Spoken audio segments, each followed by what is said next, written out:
میں نے مزید کویسچن کیا تھا کہ اگر کسی کو اس ساس نے ان کو کچھ زیور وغیرہ رکھوایا تھا، ان کی ملکیت میں کر دیا اور کہا ہے کہ جب آپ کا بیٹا بڑا ہو تو پھر اس کی دلہن کو دے دینا، تو کیا اس پر زکوٰۃ بنے گی یا نہیں بنے گی؟ دیکھیں، پہلے تو کنفرم یہ کر لیں کہ ساس نے وہ آپ کی ملکیت میں اس طرح دے دیا ہے کہ آپ کو کلی اختیار دے دیا، یعنی بچے کو کلی اختیار دے دیا ہے کہ وہ چاہے اس کو بیچے چاہے ہبہ کرے، یعنی بالغ ہونے کے بعد اپنے تمام اختیارات منقطع کر دیے ہیں،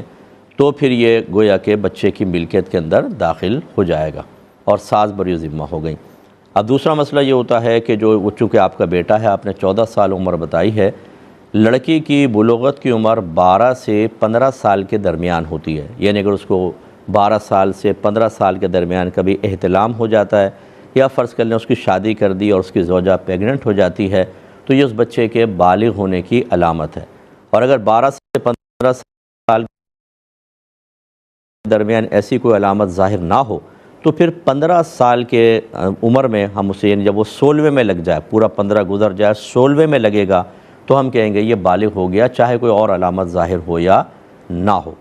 تو اگر آپ کا بیٹا بھی 14 سال کا ہے، یہ ماں کو پتہ ہوتا ہے یا بچے کسی کو ظاہر کر دے، والد صاحب وغیرہ پوچھ لیں، اگر اس کو احتلام ہو چکا ہے تو وہ بالغ ہو گیا۔ بالغ ہو گیا تو یہ سونا گویا کہ اب اس کی ملکیت میں باقاعدہ اس طرح داخل ہو گیا کہ شرعی احکام اس کی طرف متوجہ ہوں گے۔ اگر وہ گولڈ فرض کر لیں کہ 7.5 تولہ سے زیادہ ہے، 7.5 تولہ یا اس سے زیادہ، اور یہ بچہ بالغ ہو چکا ہے، تو 1 سال گزرنے کے بعد بالکل اس بچے کے اوپر زکوٰۃ بنے گی۔ یا اگر 7.5 تولہ تو نہیں ہے، کم ہے، لیکن اور اس کے پاس کوئی ایسا مال ہے جو ضروریات زندگی سے زیادہ ہے،